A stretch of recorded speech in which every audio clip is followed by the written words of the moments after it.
Hello दोस्तों, आप सभी को स्वागत है हमारे YouTube channel GK with me में। दोस्तों, आज हम बात करने जा रहे हैं नंबर सिस्टम और इसके अंतर्गत जो भी महत्वपूर्ण टॉपिक है, जो भी महत्वपूर्ण रूल है, उसके बारे में बात करेंगे जो आपके जो एग्ज़ाम है आर्मी के लिए बहुत ही महत्वपूर्ण है। तो दोस्तों, वीडियो को शुरू करने से पहले एक छोटा सा रिक्वेस्ट है कि हमारे वीडियो को अंत तक ज़रूर देखें और अभी तक हमारे चैनल से नहीं जुड़े हैं तो हमारे चैनल को सब्सक्राइब करें और बगल वाली घंटी को ज़रूर दबाएं ताकि जो भी वीडियो हम अपलोड करें उसका नोटिफिकेशन आपको सबसे पहले पहुंचे। चलते हैं दोस्तों रूल की ओर। तो आज का पहला रूल है कि सह आभास संख्या के बारे में। तो इसके अंतर्गत जो है इसका रूल कहता है कि ऐसी दो संख्याएं जिसका महत्तम समावर्तक एक हो तो ऐसी संख्याएं सह आभास संख्या कहलाती है। दोस्तों, यहाँ पे कहा है कि महत्तम समावर्तक एक हो। तो सबसे पहले तो महत्तम समावर्तक कैसे निकालते हैं उसके बारे में पढ़ेंगे। जैसे यहाँ दिया हुआ है 2 और 3, ये दो संख्या दिया है 2 और 3। तो इसका दोस्तों महत्तम समावर्तक निकालेंगे। कैसे निकालेंगे? तो गुणनखंड विधि देखिए यहाँ पे। जैसे 2 है तो इसका गुणनखंड कितना हो सकता है? एक तो 2 हो सकता है और फिर 1 हो सकता है। और 3 का कितना हो जाएगा दोस्तों? 3 का 3 होगा और क्या होगा? 1 हो जाए। तो यहाँ पे दोस्तों महत्तम समावर्तक में गुणनखंड विधि में जो संख्याएं मैच करती है वही उसका क्या होता है? एचसीएफ होता है। तो यहाँ दोस्तों 2 और 3 का जो हम गुणनखंड किए हैं तो हमारा ऊपर देख सकते हैं 2 और 1 आया और 3 और 1 आया है। तो यहाँ पे देखिए कि दोनों में कौन मैच कर रहा है दोस्तों? तो यहाँ पे 1 मैच कर रहा है। तो इसका मतलब है कि हमारा जो एचसीएफ होगा यानी महत्तम समावर्तक होगा वो कितना होगा? 1 होगा। तो यहाँ से हम महत्तम समावर्तक निकाल सकते हैं। यहाँ पर कहा गया कि ऐसी दो संख्याएं जिसका महत्तम समावर्तक 1 हो तो ऐसी संख्याएं सह आभास संख्या कहलाती है। यहाँ पे दोस्तों हम चेक करेंगे, ये 2 3 3 5 6 7 और 9 11 ये अलग अलग सभी संख्या को अगर हम चेक करेंगे, इसका जो महत्तम समावर्तक है दोस्तों वो एक ही आएगा। तो ये सभी संख्या यानी 2 3 जो जोड़ा में है इसको हम सह आभास संख्या कह सकते हैं, 3 5 को कह सकते हैं, 6 7 को कह सकते हैं, 9 11 को दोस्तों यहाँ पे हम सह आभास संख्याएँ कह सकते हैं। चलते हैं अगले रूल के बारे में। अगला रूल है दोस्तों कि सम संख्याएं, यानी सम संख्याएं क्या होती हैं?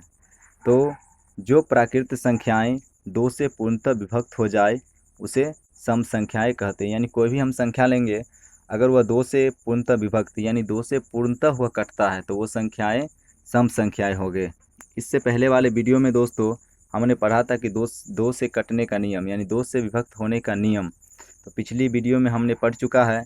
तो उसके हिसाब से यहाँ पे दोस्तों पढ़ा था उसमें कि 0 2 4 6 और 8 किसी भी संख्या के अंत में अगर इसमें से कोई संख्या दिया हुआ है तो वो संख्या क्या होगा? 2 से पूर्णतः कट जाएगा। यहाँ पे 4 संख्या दिया हुआ है 32 24 और 3 संख्या है और एक 46 60 है। तो यहाँ पे देखिए दोस्तों 2 4 6 और 0 हर एक संख्या के इकाई अंक पे है। तो इसका मतलब है ये सभी संख्याएं जो है 2 से कट जाएगी। तो ये सभी संख्याएं जो है कौन सी संख्या है दोस्तों? सम संख्याएं हैं। अगला रूल है दोस्तों विषम संख्याएं। तो वैसी प्राकृत संख्याएं जो पूर्णतः 2 से पूर्णतः विभक्त ना हो उन्हें विषम संख्याएं कहते हैं। इससे पहले पढ़ा था हमने सम संख्या जो 2 से कटता था और यहाँ पे बताया गया विषम संख्या जो 2 से नहीं कटेगा, यानी कि जिसका आंसर दशमलव में आएगा दोस्तों वो विषम संख्या होगी। यहाँ दोस्तों 11 13 15 और 17 दिया है। अगर हम इसमें हम 11 से मल्टीपल करेंगे 2 से 11 को तो यहाँ पे कितना है? 5 दूनी 10 आएगा, 1 बचेगा, फिर हम दशमलव देंगे यहाँ पे तो 0 उतरेगा और 5 बार में जो है कटेगा। यहाँ तक दोस्तों क्या आ गया? दशमलव है। तो ये नहीं आना चाहिए, यहाँ पूर्णतः कटना चाहिए, वही जो है संख्याएं सम होगी। अन्यथा जब भी कोई संख्या 2 से पूर्णतः नहीं कटेगी तो वो सभी विषम होगी। उस तरह से यहाँ 11 13 15 17 जो दिया हुआ है यहाँ पे ये सभी विषम संख्याएं हैं। चलते हैं अगले रूल की ओर। अगला नियम है दोस्तों अभाज्य संख्याएं यानी कि प्राइम नंबर। तो ऐसी प्राकृत संख्याएं जिसके 2 तथा केवल 2 गुणनखंड हो अभाज्य संख्याएं कहलाती है। यहाँ पे दोस्तों कहा गया कि 2 और केवल 2 ही गुणनखंड हो, यानी कोई भी संख्या अगर हम लेंगे तो उसका 2 ही गुणनखंड होना चाहिए। उसमें से एक कंडीशन है कि एक गुणनखंड क्या होना चाहिए? 1 और एक स्वयं जो संख्या दिया हो वही गुणनखंड हो तो वैसी संख्याएं अभाज्य संख्याएं कहलाती है। जैसे यहाँ पे दिया है 2 3 5 7 11 13 17 19 और 23। यहाँ पे इस सबको अगर हम गुणन करेंगे दोस्तों तो ये स्वयं से और सिर्फ 1 से, बस यही 2 संख्या इसका गुणनखंड हो सकता है, अन्यथा तीसरा कोई संख्या नहीं होगा। तो ये सभी संख्याएं अभाज्य संख्याएं कहलाती है। दोस्तों ऊपर जो हमने रूल पढ़ा उससे रिलेटेड कुछ क्वेश्चन है, तो उस क्वेश्चन को हम किस तरह बनाएंगे उसके बारे में पढ़ेंगे यहाँ पे। और एक चेक करने के लिए यहाँ पे दिया हो गया है, यानी कोई संख्या दे दिया जाए और पूछ लिया जाए कि यह अभाज्य संख्या है या नहीं, तो उसको हम किस तरह बनाएंगे उस चीज़ के बारे में हम यहाँ पढ़ेंगे दोस्तों। तो यहाँ पे दिया है एक क्वेश्चन की 173 जो दिया गया है, इसके बारे में पूछा है कि क्या यह अभाज्य संख्या है अथवा नहीं। तो दोस्तों इसको जो है बनाएंगे कैसे।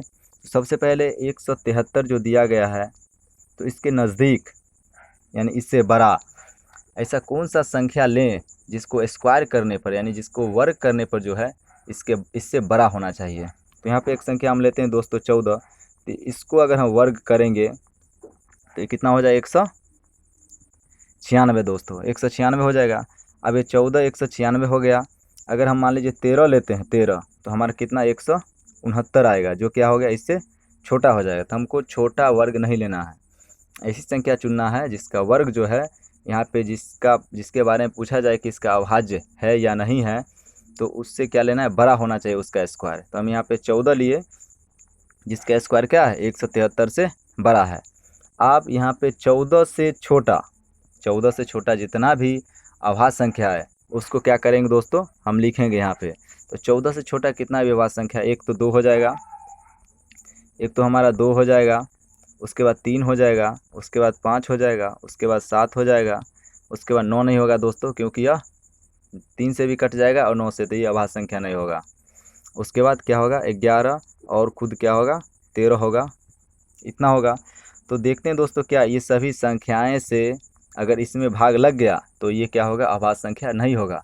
अगर भाग नहीं लगा तो ये जो 73 173 दिया हुआ ये अभाज्य संख्या होगा।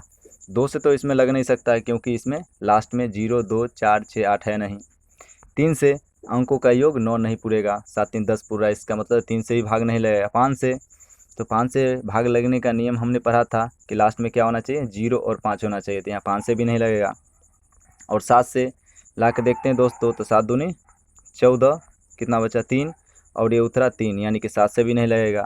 11 से, तो 11 से लगने का नियम था कि सम और विषम संख्या के अंकों का योग में से हम घटाएंगे, तो यहाँ क्या होगा विषम का अंक कितना हो गया 4 और सम का कितना हो गया 7, यानी यहाँ पे 3 बच रहा है दोस्तों, तो ये 11 से भी नहीं कटेगा। 13 से, तो 13 इकाई 13, कितना बच गया 4 43, ये भी नहीं कटेगा 13 से। इसका मतलब ये जो 143 दिया हुआ है दोस्तों, ये एक्यूरेट एक अभाज्य संख्या है और ये बिल्कुल सही है। तो इस तरह से हम बना सकते हैं किसी भी संख्या को, अभाज्य संख्या है या नहीं उसको हम ढूंढ सकते हैं दोस्तों। और अगला क्वेश्चन है दोस्तों कि जांच करें कि 341 एक अभाज्य संख्या। सेम ऊपर जैसा ही नीचे क्वेश्चन है दोस्तों, तो इसको हम उसी तरह बनाएंगे। हम ऐसी कोई संख्या चुनेंगे जिसका वर्ग करने पर जो है 341 से ज़्यादा हो। तो दोस्तों अगर हम 19 लेते हैं तो जिसका वर्ग करेंगे तो कितना आएगा दोस्तों 361 आता है। अगर 18 लेते हैं तो उसका कितना आएगा 324, तो ये क्या छोट हो जाएगा, तो क्या लेना है हमको बड़ा वाला लेना है। तो वहाँ पे हम 19 का जो है वर्ग कर लेंगे और हमारा कितना 361, इसका मतलब है ये 19 तक ही कोई संख्या जितना भी अभाज्य संख्या वो लेंगे। तो 19 से नीचे कितना हो जाएगा दोस्तों, कितना हो जाएगा यहाँ पे 2 3 5 7 11 13 17, और ये सभी संख्याओं से जो हम भाग लगा के यहाँ पे देखेंगे 341 में कि लगता है कि नहीं। अगर लग गया तो अभाज्य संख्या नहीं होगी, अगर नहीं लगा तो दोस्तों अभाज्य संख्या बिल्कुल सही होगी। अगला क्वेश्चन है कि जांच करें कि इनमें से कौन विषम संख्या है। दोस्तों ऊपर हमने रूल पढ़ा है विषम संख्या की, कौन विषम संख्या होगा कौन सम संख्या। तो यहाँ पे कहा गया है कि इनमें से कौन विषम संख्याएं हैं। तो दोस्तों यहाँ पे कितना 12, ये तो सम संख्या है, 14 ये भी सम संख्या है, 16 18 ये भी सम संख्या है, यानी 19 21, और ये जो 25 है ये हमारा क्या है, ये सभी जो है विषम संख्या, क्योंकि इसमें 2 से पूर्णतः भाग नहीं लगेगा, इसीलिए ये तीनों संख्याएं क्या है विषम संख्या। कौन कौन, एक 19 हो गया, एक 21 और एक कितना 25, ये सभी जो है विषम संख्याएं हैं। बाद बाकी ऑप्शन में दिया गया सारा जो है सम संख्याएं हैं। अगला क्वेश्चन है दोस्तों, जांच करें कि इनमें से कौन सम संख्याएं हैं। तो यहाँ पे दोस्तों दिया गया है, तो सम संख्या हम चुन लेंगे पहले। तो सम संख्या कौन होगा, जिसके लास्ट में 0, 2, 4, 6, 8 हो, तो उसमें 2 से भाग लग जाएगा, तो वही संख्या क्या होगा, सम होगा। तो यहाँ पे सम कौन कौन सा हो सकता है, 24 और 14, यही सम संख्या है। तो ये दोनों आंसर जो है इसमें से हम चुन के इसका आंसर निकाल सकते हैं। अगला क्वेश्चन है, कहा गया है यहाँ पे कि जांच करें कि इनमें से कौन सहअभाज्य संख्या है। दोस्तों इस वीडियो में हमने सबसे पहला रूल इसी के बारे में पढ़ा है कि सहअभाज्य संख्या कौन सी होती है। तो वहाँ पर हमने देखा था कि दो संख्याओं का एचसीएफ जिसका 1 हो, वही दो संख्याएं क्या होगी, सहअभाज्य संख्याएं होगी। यहाँ पे दोस्तों अगर हम ये संख्या लेते हैं तो यहाँ पे इसका एचसीएफ तो 2 हो जाएगा और इसका भी 2 हो जाएगा, और हमारा आंसर जो है यहाँ पे 1, 2 और 3 होगा जो हमने रूल में पढ़ा था, और 6 और 7 होगा जो हम ऊपर पढ़े थे, और 9 और 10 जो है यहाँ पे सहअभाज्य संख्याएं ये सभी है। दोस्तों आज का यह वीडियो आपको कैसा लगा कमेंट करके ज़रूर बताइएगा, और इस सभी क्वेश्चन के बारे में अगर आप जानते हैं तो अच्छी बात है, अगर आप नहीं जानते हैं तो इस क्वेश्चन को नोटबुक में ज़रूर लिखिएगा, ताकि आपको जो है आर्मी के एग्ज़ाम में बहुत ही लाभदायक होगा। तो दोस्तों हमारे वीडियो को शेयर कीजिएगा। जय हिंद, जय भारत।